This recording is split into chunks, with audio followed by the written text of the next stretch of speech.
They say you should never judge a book by its cover, but Richard Sterling judged his wife by her worn-out sweaters and quiet demeanor. He thought he was the main character of their lives, a rising CEO destined for greatness, while she was just the anchor dragging him down. He cheated, he lied, and eventually he threw her out on the street to make room for a younger, flashier mistress. He thought he had won. But Richard forgot one crucial detail. In the game of chess, the queen is the most powerful piece on the board. And when his poor wife finally played her hand, the entire world and the royal court stopped to watch him crumble. Richard Sterling adjusted his silk tie in the reflection of his office window. Behind him, the skyline of Chicago glittered, a testament to the world he felt he owned. At 34, he was the regional director for Apex Logistics, a man who drove a Porsche, wore bespoke Italian suits, and had just secured a merger that would likely fast-track him to the C-suite. He checked his Rolex. 7:30 p.m. He was late for dinner, but he didn't care. In fact, the lateness was calculated. It was a power move. Tonight was his 5th wedding anniversary with Jenny. Just thinking about her made Richard sigh with irritation. Jenny. Not Genevieve or Jennifer, just plain boring Jenny. When he had met her 5 years ago, her simplicity had been charming. She was a librarian, quiet, supportive, and seemingly in awe of his ambition. She kept a clean house, cooked decent meals, and never asked for much. But as Richard's stock rose, Jenny remained stagnant. She still wore clothes from discount racks. She didn't know how to network at galas. She preferred reading in their garden to rubbing elbows with the city's elite. She was an embarrassment, a relic of a life he had outgrown. And then there was Vanessa. Vanessa Klein was the marketing executive at his firm. She was sharp, viciously ambitious, and stunning. She knew the difference between a Pinot Noir and a Cabernet. She knew which fork to use. She looked good on his arm. Richard grabbed the manila envelope from his desk. It was heavy. Time to cut the dead weight, he muttered to himself. He drove home, rehearsing his speech. He wouldn't be cruel, he told himself. He would be efficient. He would offer Jenny a small settlement, enough to keep her quiet, and send her back to whatever obscurity she came from. When he unlocked the front door of their suburban home, the smell of roast chicken filled the air. It was nauseatingly domestic. Jenny was setting the table. She was wearing a simple blue dress he had seen a dozen times. Her brown hair was pulled back in a messy bun. "Richard," she smiled, wiping her hands on an apron. "Happy anniversary. I was worried the traffic was bad." "Traffic was fine," Richard said, bypassing her attempt at a hug. He walked straight to the dining table and tossed the manila envelope onto her empty plate. It landed with a heavy thud, sliding into the wine glass. Jenny froze. Her eyes, a striking shade of violet that Richard used to love but now found unsettling, darted from his face to the envelope. "What is this?" she asked, her voice barely a whisper. Did you buy us a vacation home? Is it the deed?" Richard laughed, a cold, barking sound. "Open it, Jenny." Her hands trembled as she undid the clasp. She slid the papers out. The bold text at the top screamed at her. "Petition for dissolution of marriage." She didn't scream. She didn't cry immediately. She just stared at the legal jargon. "Divorce?" "Richard, why? Is it because I burnt the roast last week? I can learn to cook better. I can—" "Stop!" Richard snapped, pouring himself a glass of the expensive wine she had bought, likely with money she saved from coupons. "It's not the roast, Jenny. It's you. Look at you. Look at this house. It's mediocre. You are mediocre." "I love you," she said, the tears finally spilling over. "I've supported you since you were a junior analyst. I paid the rent when you were studying for your MBA." "And I'm grateful," Richard said, his tone devoid of gratitude. "But I've evolved. You haven't. I need a partner who fits my future, not a relic of my past. I need someone who can stand next to me at a board meeting, not someone who looks like they just walked out of a bake sale." Jenny gripped the edge of the table. "Is there someone else?" Richard smirked. He didn't see the point in lying. "Her name is Vanessa. She's smart, successful, and she understands my world. She's moving in on Monday." The air left the room. Jenny looked as if he had physically struck her. "Monday? Richard, this is my home, too. My name is on the lease." "Actually," Richard pulled a second document from his pocket. "I spoke to the landlord. Since I pay the rent, he's agreed to transfer the lease solely to me, effective immediately. And as for the prenup—" "We didn't sign a prenup," Jenny whispered. "No," Richard leaned in, his eyes gleaming with malice. "But since you have no income, no assets, and no lawyer, I'm offering you a one-time payment of $10,000.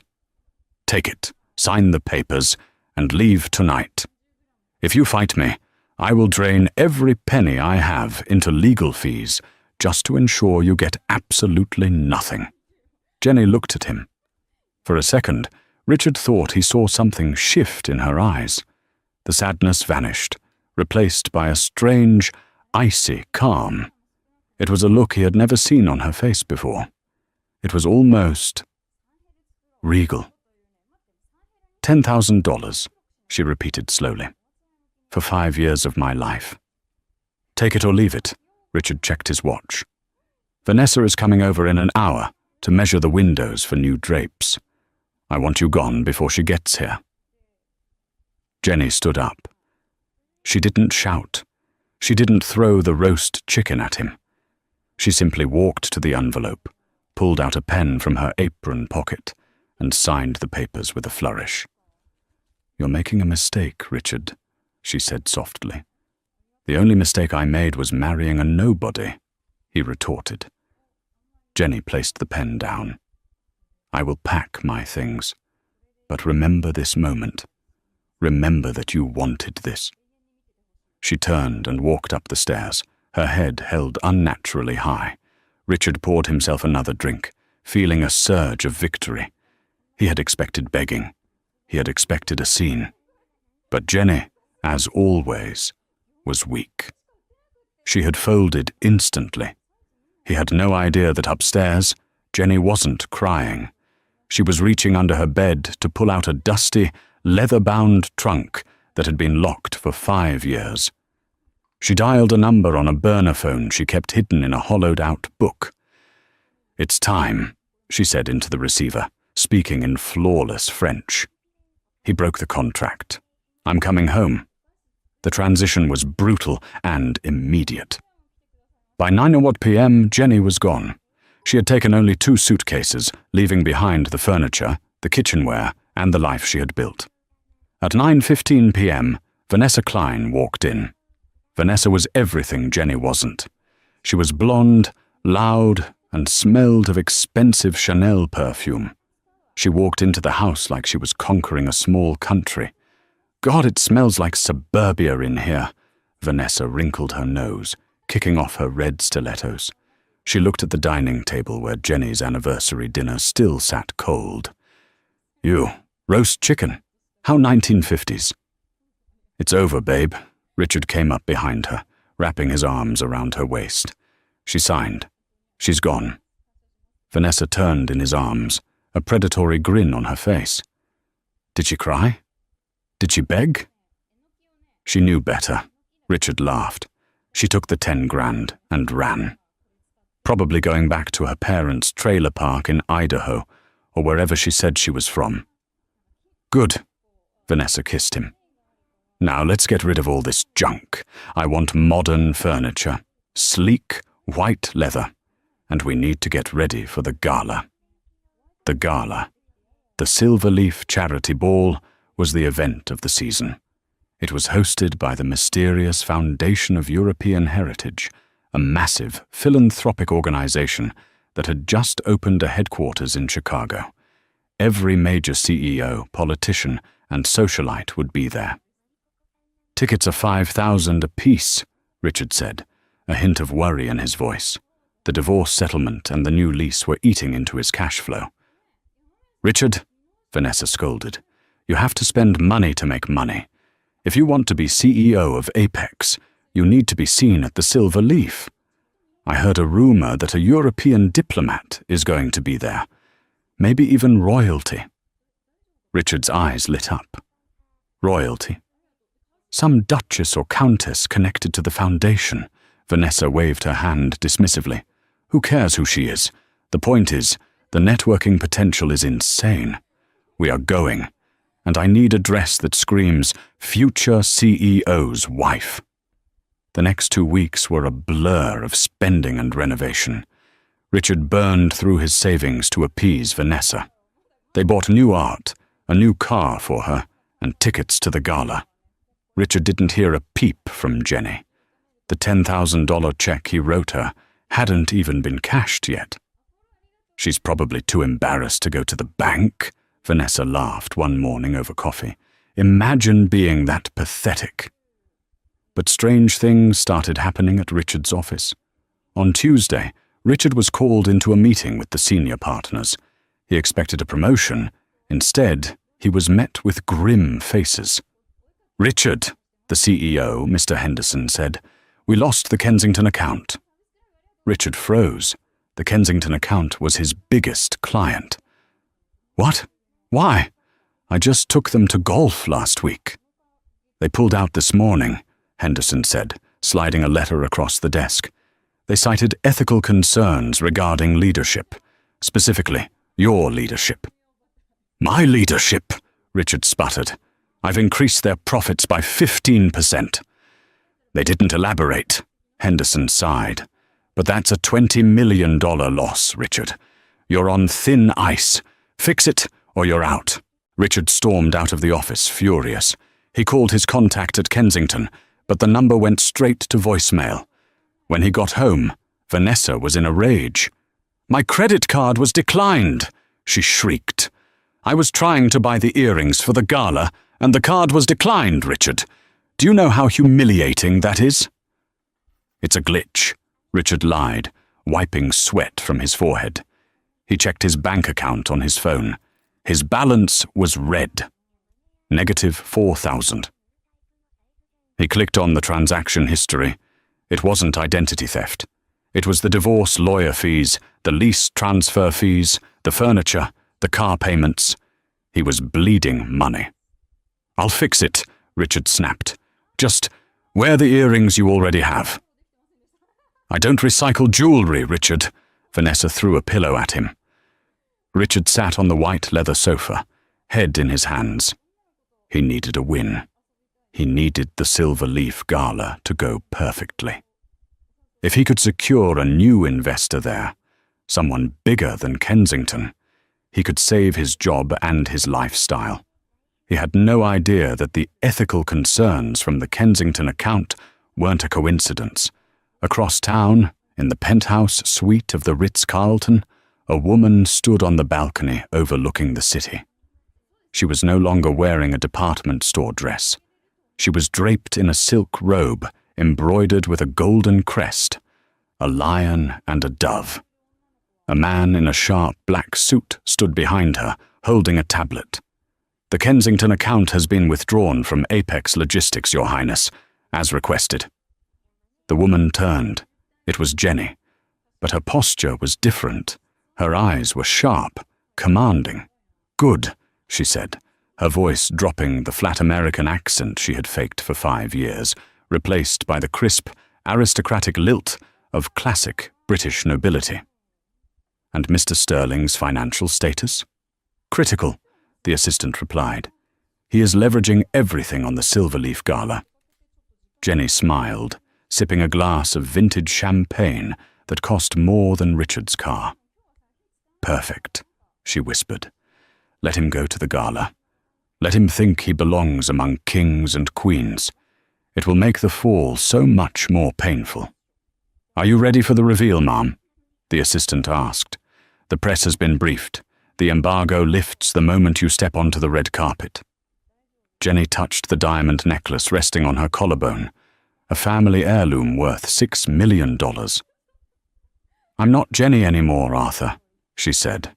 "Genevieve of the House of Ardo is finally awake, and she is not happy." 4 days before the Silver Leaf Gala, Richard's world was fraying at the seams. The air conditioning in his office sat at a frigid 65 degrees, yet he was sweating through his 3rd shirt of the day. He stared at his computer screen. Another client had just cancelled. This time it was Sterling Cooper Investments, a mid-sized firm that Richard had personally cultivated for 3 years. The email was brief. "Due to a realignment of our corporate values, we are severing ties with Apex Logistics, effective immediately." "Realignment of values," Richard hissed, slamming his fist on the desk. It was the same vague excuse Kensington had used. It smelled like sabotage. His phone buzzed.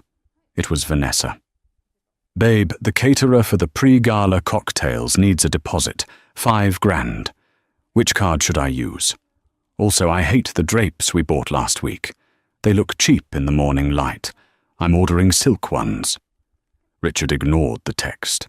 He couldn't tell her that all his cards were maxed out. He couldn't tell her that if he didn't land a massive client at the gala on Saturday, he wouldn't be able to make the mortgage payment on the house he'd just kicked his wife out of. A dark thought wormed its way into his mind. Jenny. She was quiet, yes, but she was also desperate. What if she talked? What if she went to the press about how he discarded her? In the current climate, "A CEO abandons loyal wife for younger mistress" headline could be the final nail in his professional coffin. He needed insurance. He needed dirt on her. Richard opened a private browser window and searched for Cheap Private Investigator Chicago. He found a guy named Barry Gibbs, whose office was above a pawn shop and smelled like stale cigar smoke. "I need you to dig into my ex-wife, Jennifer Sterling," Richard said, sliding a photo of Jenny across the scarred desk. It was a picture from a barbecue years ago. She looked plain, wearing no makeup and a faded t-shirt. Maiden name Ardo. Find her skeletons. Did she steal from a previous employer? Does she have a secret drug habit? Anything I can use to keep her quiet. Barry Gibbs looked at the photo, then at the $500 cash Richard put on the table. "Ardo. Sounds French. I'll have a file by Friday." Richard left feeling a marginal sense of control. Jenny was a nobody. Everyone had secrets. Once he found hers, he would own her. Friday arrived. Richard met Gibbs in the back booth of a greasy diner. The investigator looked rattled. He hadn't shaved, and his eyes were darting around the room. "You didn't tell me," Gibbs whispered angrily, leaning across the table. "Tell you what? Did you find something? Is she a junkie?" Richard asked eagerly. "I found nothing," Gibbs said, pushing the $500 back toward Richard. "Here, take your money. I'm off the case." "What? Why?" "Look, buddy, I ran her social security number. I ran her maiden name. You know what I got? A digital brick wall." Gibbs lowered his voice to a terrified hiss. "Her file is sealed. Not just expunged record, sealed. I'm talking Department of State. Level 5 security clearance, sealed. When I tried to bypass it, my system crashed, and I got a warning notification on my screen from a government agency I've never even heard of." Richard stared at him, confused. "Level 5? What are you talking about? Jenny was a librarian." "Librarians don't have files that require biometric clearance to open," Gibbs spat, standing up. "Whoever your ex-wife is, she's protected by people way above my pay grade. Maybe she's witness protection. Maybe she's an ex-spy. I don't know, and I don't want to know. Stay away from me." Gibbs hurried out of the diner. Richard sat alone, stunned. Witness protection? A spy? It was laughable. Jenny cried when she watched dog food commercials. But then, Richard smiled. A cruel, arrogant smile spread across his face. Of course, that was it. She wasn't special. She was a criminal. Witness protection? Richard chuckled to himself, pocketing the cash. My God, Jenny, what did you do? Embezzle? Sell drugs? It made perfect sense to his inflated ego. That's why she was so quiet. That's why she never wanted to travel internationally. She was hiding. This was better than he hoped. He didn't need details. The fact that her past was buried by the government was enough to destroy her if he leaked it. You're not just poor, Jenny, Richard thought as he walked out of the diner, feeling invincible again. You're damaged goods. And now I have the ultimate leverage. He went home to Vanessa, who was screaming at a florist on the phone. He kissed her fiercely. Get your beauty sleep, babe, Richard said, his eyes manic. Tomorrow night, we own this city. Saturday night arrived, draped in the kind of humidity that made silk stick to skin. The Silverleaf Gala was being held at the historic Palmer House Hilton, the grand ballroom transformed into a European palace for one night. Richard rented a stretch limousine he couldn't afford. As they pulled up to the entrance, his stomach was doing flip-flops, a toxic mix of anxiety and adrenaline. Vanessa looked undeniably striking.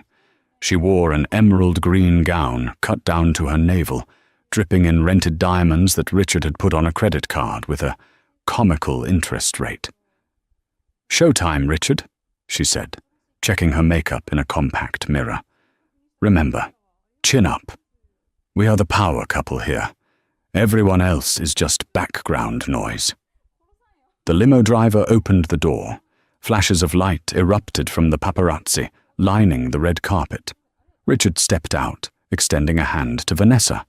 He fixed a practiced, dazzling smile on his face, ready for the barrage of questions. "Mr. Sterling, who are you wearing? Mr. Sterling, any comments on the Apex merger?" But as soon as Vanessa stepped out, the flashes stopped. The photographers lowered their cameras, looking past Richard and Vanessa toward the next car in line, a sleek, black Rolls-Royce Phantom with diplomatic flags on the fenders.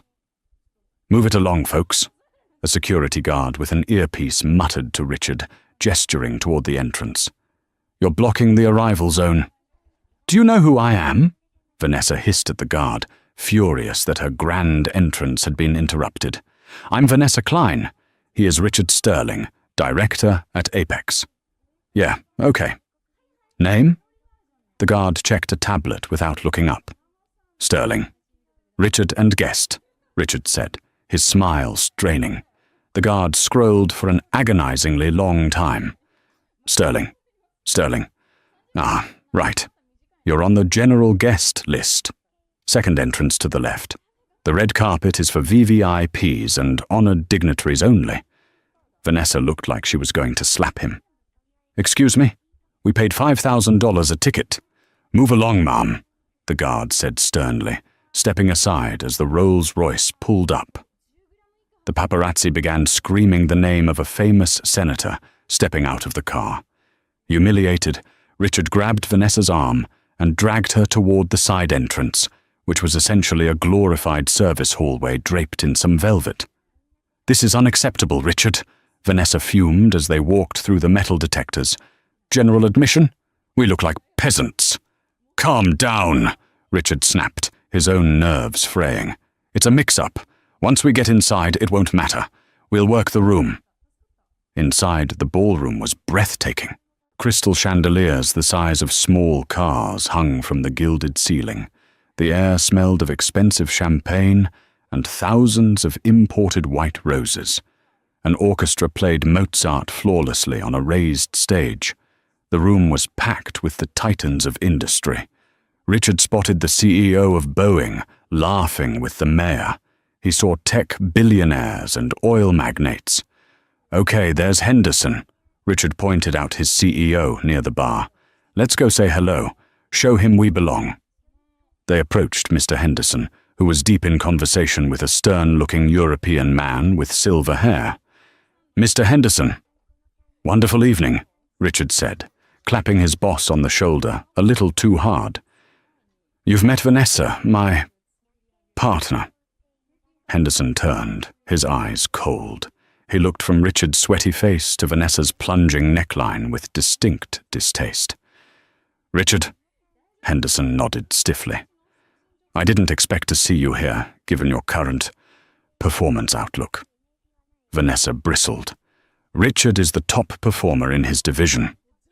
The European man next to Henderson raised an eyebrow. Is this the man who lost the Kensington account in a single afternoon? Richard froze. That was a misunderstanding, sir. I assure you. If you'll excuse us, Richard, Henderson cut him off, turning his back. Baron von Hesse and I have actual business to discuss. Dismissed like a naughty child. Richard felt the blood rush to his face. Vanessa pinched his arm hard. Do something, she hissed. Don't just stand there. They wandered the room for an hour. It was a nightmare. Every time Richard tried to join a conversation, the circle closed off. People he had known for years looked through him. He saw the VP from Kensington, the man who had snubbed him, laughing uproariously at a joke told by someone else. When Richard caught his eye, the man simply turned away without a flicker of recognition. They were pariahs. Finally, they found their seats. Table 42. It was in the very back corner of the room, next to the swinging kitchen doors. Every time a waiter came out with a tray of appetizers, the smell of industrial dishwasher soap wafted over them. I can't believe this, Vanessa sulked, stabbing at her salad. We are sitting next to the help, Richard. This is your fault. You clearly aren't as important as you said you were. Shut up, Vanessa. Richard drank his wine in one gulp. He was drowning. He had spent everything to be here, and he was being treated worse than Jenny treated the exterminator. Then the lights flickered and dimmed. A hush fell over the enormous ballroom. The orchestra stopped playing. A spotlight hit the center stage. The host of the evening, a distinguished-looking man with a British accent, stepped to the microphone. Ladies and gentlemen, distinguished guests, the host began, his voice echoing through the silent room. We are honored tonight to welcome the chairwoman of the European Heritage Foundation, a woman whose philanthropy is matched only by her pedigree. Please rise for Her Royal Highness, the Duchess of Ardeux, Lady Genevieve. The entire room stood as one. The rustle of expensive silks and the scraping of chairs filled the silence. Richard stood up slowly, confused. Ardeux? He murmured. That name sounded familiar. It was Jenny's maiden name. But Duchess? Royal Highness? It must be a coincidence, a common French surname. Vanessa remained seated, scrolling angrily through her phone. Who cares? Some inbred European snob. Stand up, you idiot! Richard yanked her arm. Everyone is standing. The massive double doors at the top of the grand staircase swung open. A fanfare of trumpets, actual trumpets, blasted from the balcony. And then she walked in. She was flanked by 4 security guards who looked like they belonged in the Secret Service. But no one was looking at them. The woman at the top of the stairs was wearing a gown of midnight blue velvet that seemed to absorb the light, embroidered with thousands of tiny diamonds that shimmered like stars. On her head sat a delicate, intricate tiara, platinum, sapphires and diamonds that looked older than the country they were currently standing in. She held herself with an innate, effortless grace. Her chin was lifted just enough.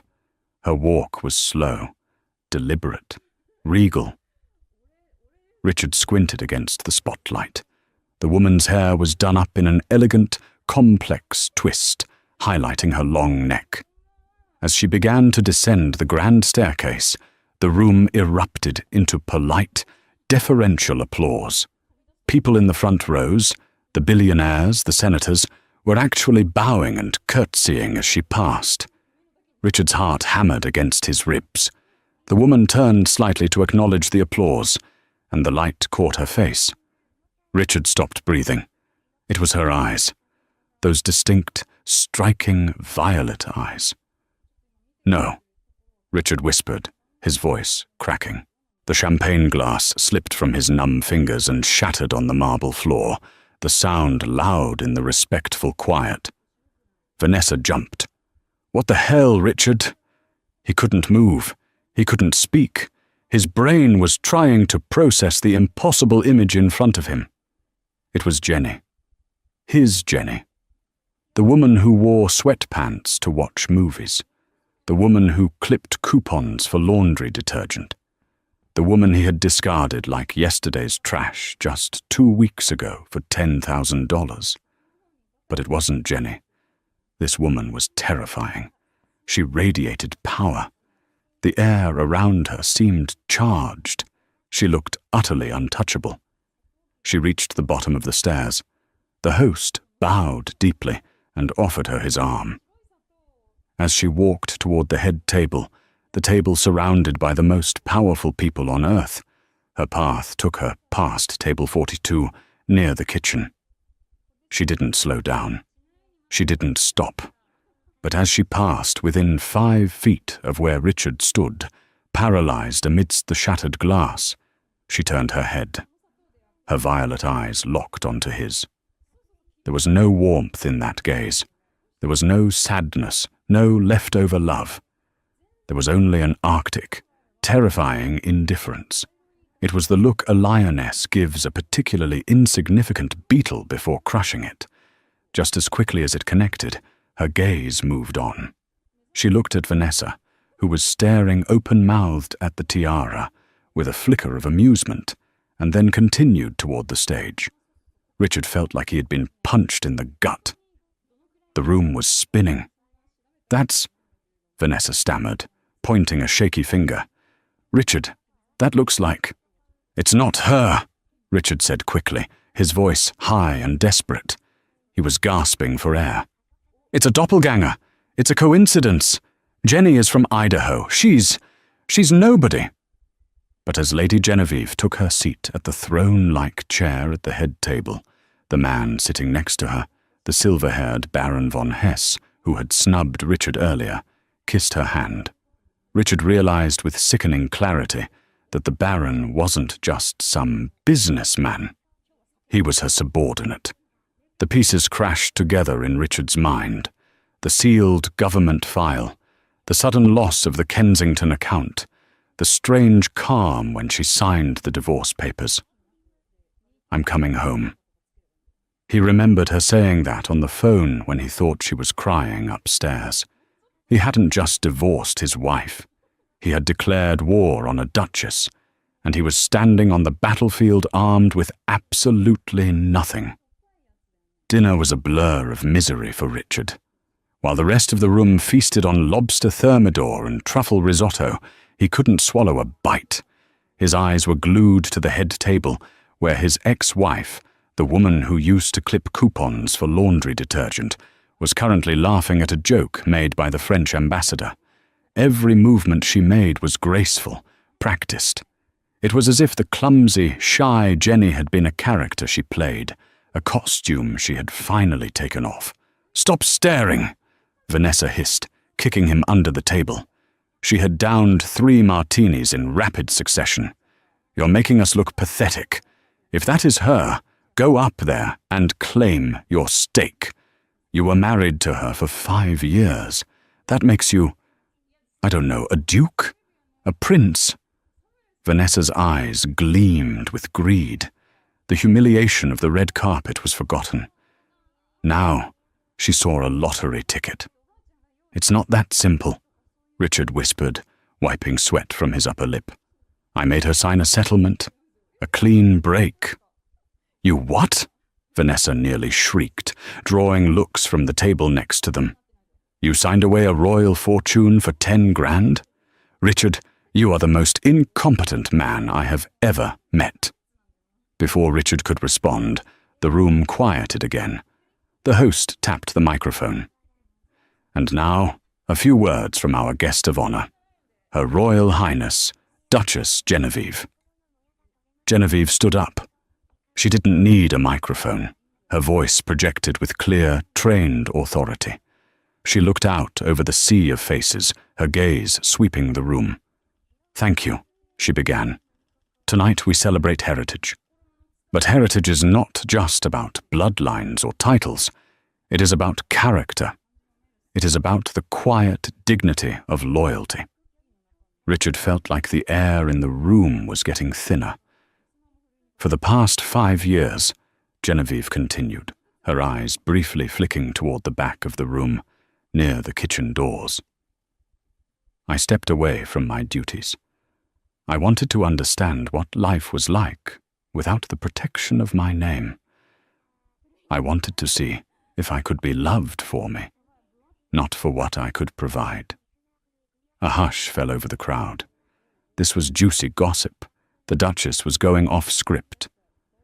"I lived a simple life," she said, a small, sad smile playing on her lips.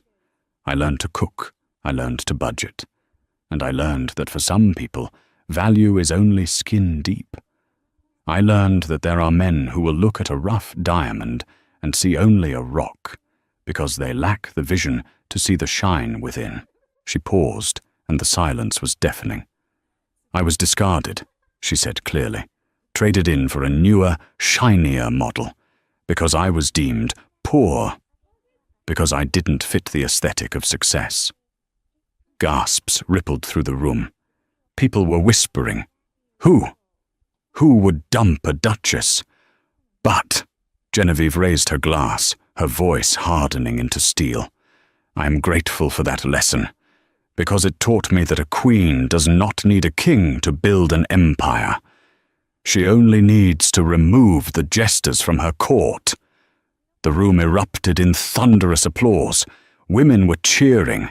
Richard felt like he was going to vomit. She was talking about him. She was mocking him in front of the most powerful people on earth. "I can't take this," Richard muttered. The alcohol and the panic mixed into a dangerous cocktail in his brain. He stood up, his chair scraping loudly against the floor. "Sit down!" Vanessa hissed. "No," Richard said, his eyes wild. "She's my wife. She can't do this to me. She's playing a game." He started walking. At first, no one noticed, but as he marched past the middle tables, heading straight for the head table, people started to turn. "Jenny!" Richard shouted. The music stopped. The applause died instantly. Richard stumbled past the dance floor, his face red. "Jenny! Stop the act! You're coming home!" Security guards stepped forward from the shadows, massive men in black suits, but Genevieve raised a hand, signaling them to hold. She stood at the edge of the stage, looking down at him with an expression of mild curiosity, as if he were a drunk tourist. "Sir!" A guard stepped in front of Richard. "Back away!" "Get out of my way!" Richard shoved the guard, which was like shoving a brick wall. "That is my wife. Tell them, Jenny. Tell them we're married." Genevieve picked up the microphone again. The room was deadly silent. "Mr. Sterling," she said, her voice cool and amplified. "You seem confused. You filed for divorce 3 weeks ago. You expedited the process. You paid me $10,000 to, and I quote, 'Get out of your life immediately.'" Laughter rippled through the crowd. Cruel, mocking laughter. I didn't know," Richard stammered, realizing too late that he was standing alone in the spotlight of his own making. "You lied to me. You trapped me."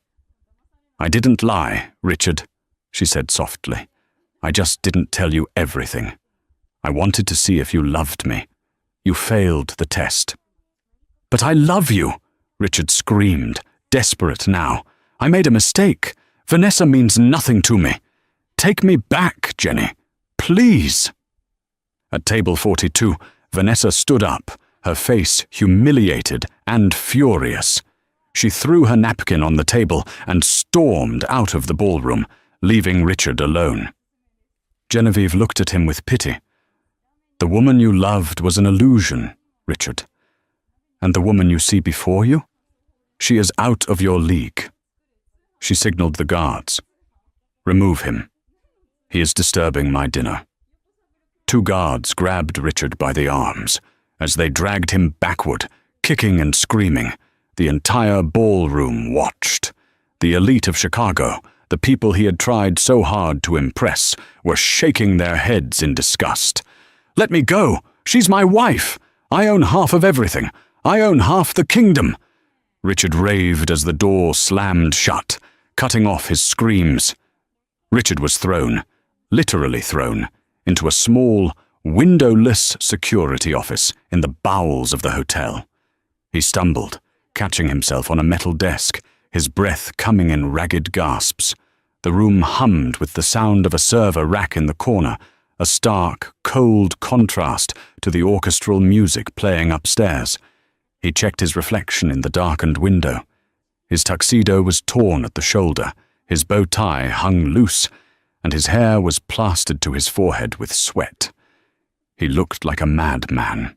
He paced the small room for 20 minutes, his mind racing, trying to reconstruct a strategy. He kept repeating that word like a mantra. "She is my wife. We were married in Illinois. Illinois is an equitable distribution state. It didn't matter if she was a duchess. It didn't matter if she was the Queen of England. Marriage was a legal contract, and Richard knew contracts.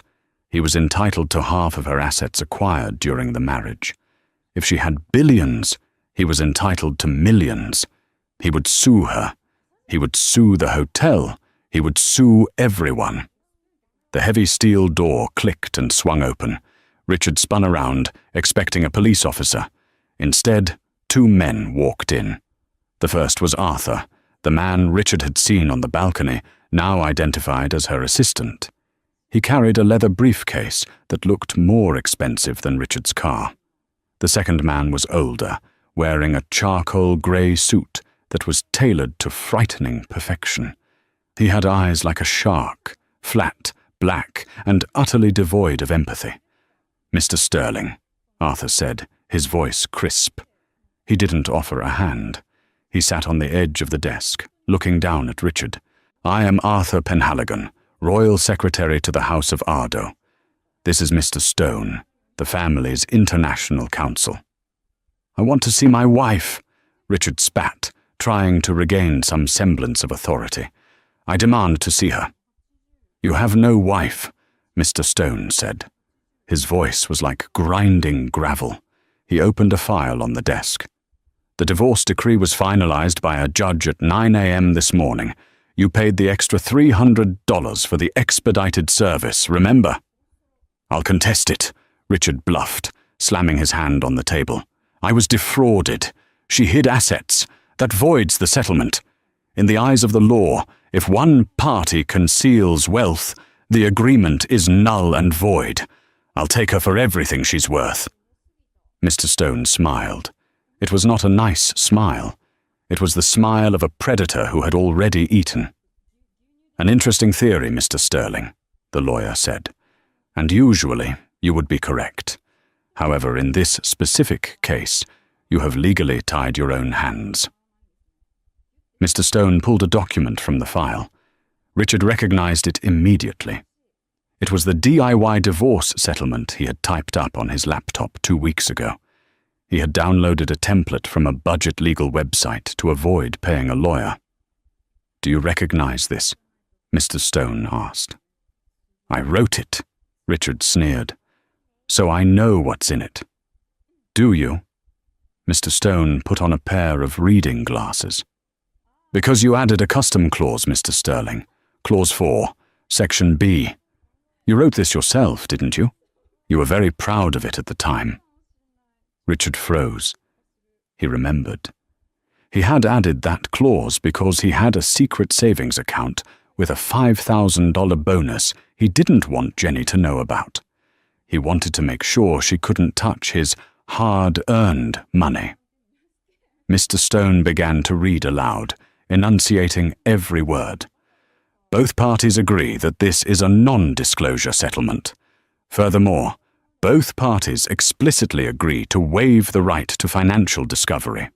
Both parties agree that any and all assets, known or unknown, held by either party prior to, during, or after the marriage, shall remain the sole property of the original titular owner, regardless of value. This waiver is absolute and irrevocable. The silence in the room was deafening. You wrote an absolute waiver clause, Arthur said, shaking his head in disbelief. You were so terrified that she would ask for a few $100 of your bonus that you legally blocked yourself from claiming a penny of her fortune. No, Richard whispered, the blood draining from his face. That can't hold up in court. It is ironclad, Mr. Stone said, closing the folder with a snap. You drafted it. You insisted she sign it without counsel. You forced the terms. No judge in America will overturn a contract that you wrote to protect yourself, simply because it backfired. Do you know what you walked away from, Richard? Arthur asked softly. Richard stared at him, unable to speak. Arthur began to list items on his fingers. The Ardeux estate in the Loire Valley, valued at 80 million euros. The penthouse in Monaco. The shipping fleet in Greece. The family jewelry collection, which includes the Star of Ardeux sapphire you saw tonight, valued at $12 million alone. Richard felt physically ill. The room was spinning. He grabbed the back of a chair to keep from collapsing. Total estimated value of the assets you waived your right to? Arthur paused for effect. Approximately $450 million. 400, Richard choked. Million? He had traded $450 million to protect a $5,000 bonus. I didn't know, Richard gasped, tears of frustration stinging his eyes. I'll go to the press. I'll tell them she's a fraud. I'll write a book.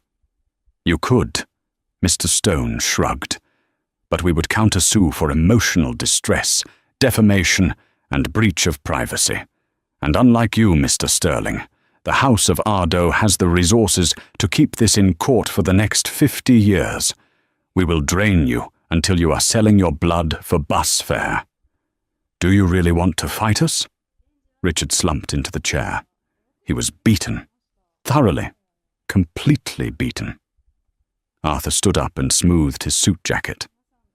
However, Her Highness is generous. She has authorized one final kindness. He reached into his pocket and placed a check on the metal desk. She is returning your settlement money, Arthur said. She doesn't want your $10,000, Richard. She spends that on flower arrangements for the lobby. Richard stared at the check.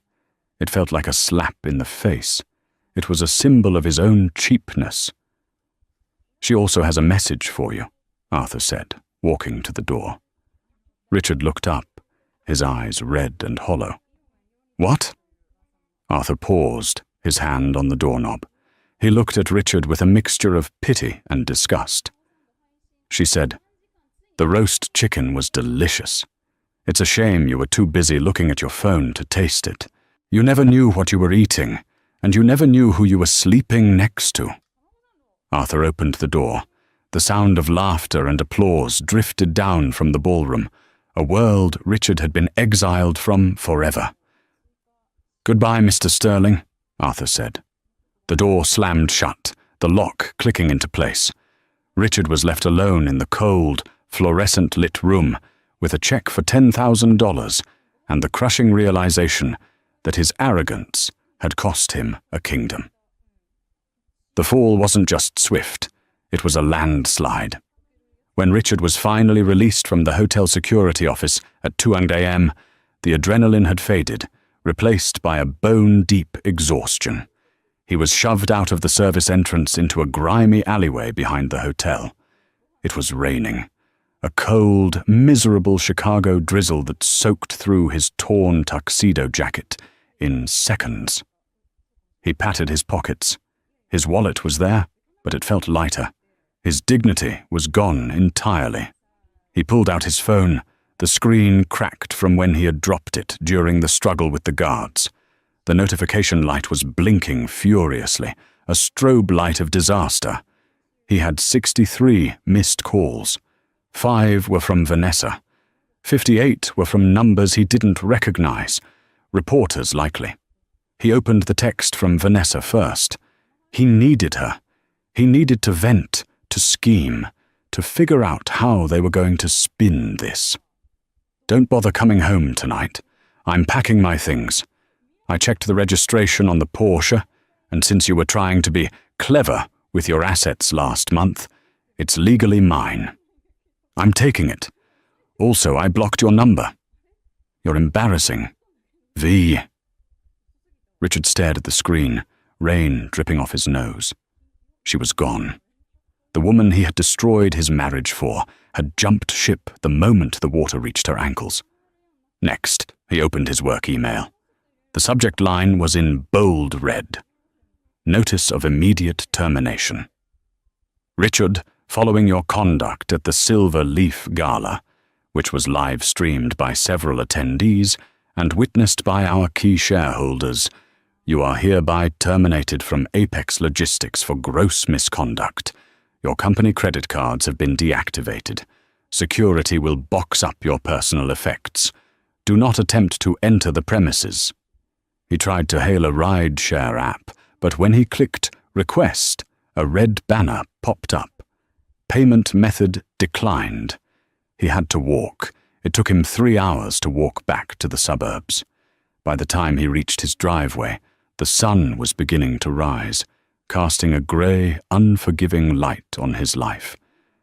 The driveway was empty. The Porsche was gone. He unlocked the front door and stepped inside. The silence of the house was heavy, suffocating. It smelled of stale perfume and emptiness. Vanessa hadn't just left. She had looted the place. The expensive abstract art they had bought last week? Gone. The espresso machine? Gone. She had even taken the silk drapes, leaving the windows bare and exposing the living room to the street. All that was left was the white leather sofa, the one Jenny had hated because it was cold and uninviting. Now, it was the only place Richard could sit. He collapsed onto it, shivering in his damp clothes. He pulled his phone out again to assess the damage. He typed his name into the search bar. His heart stopped. He was trending.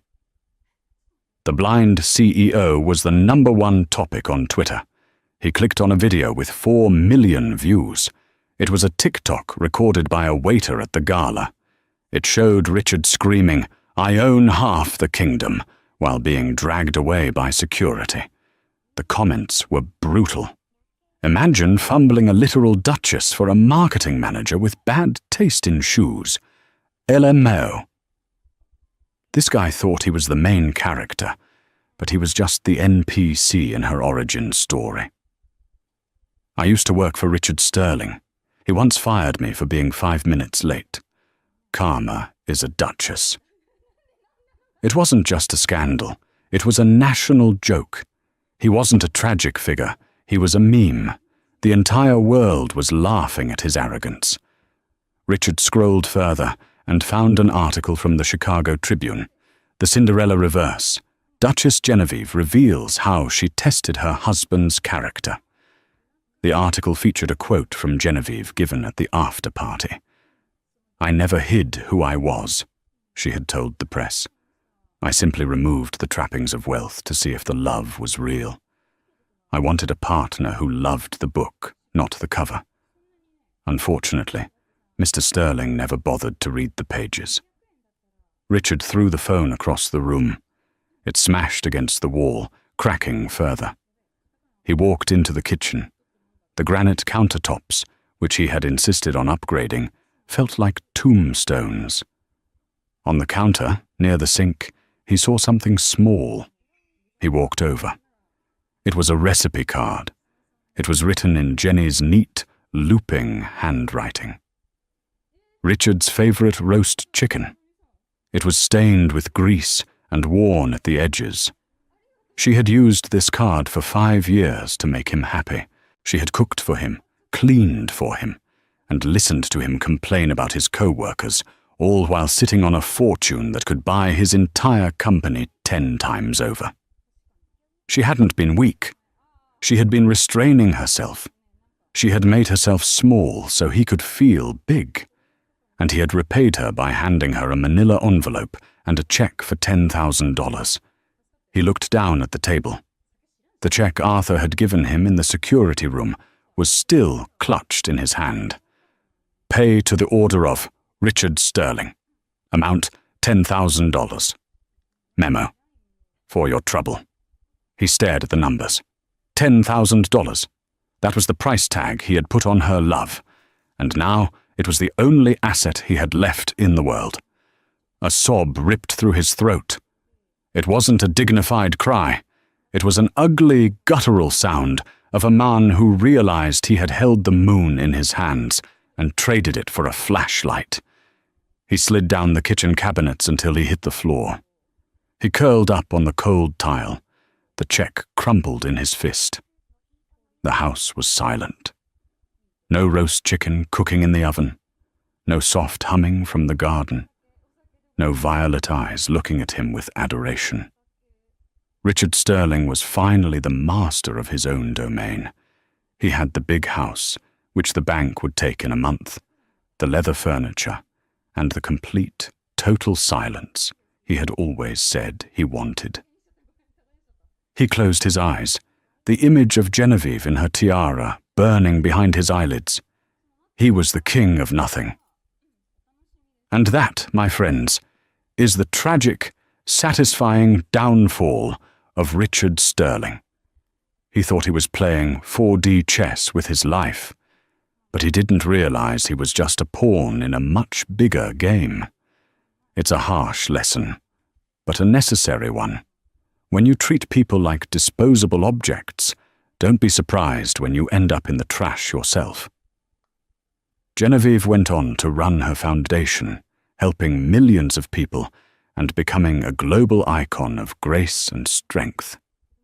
As for Richard, well, rumor has it he's currently managing the night shift at a fast food joint in Ohio, telling anyone who will listen that he used to be married to a queen.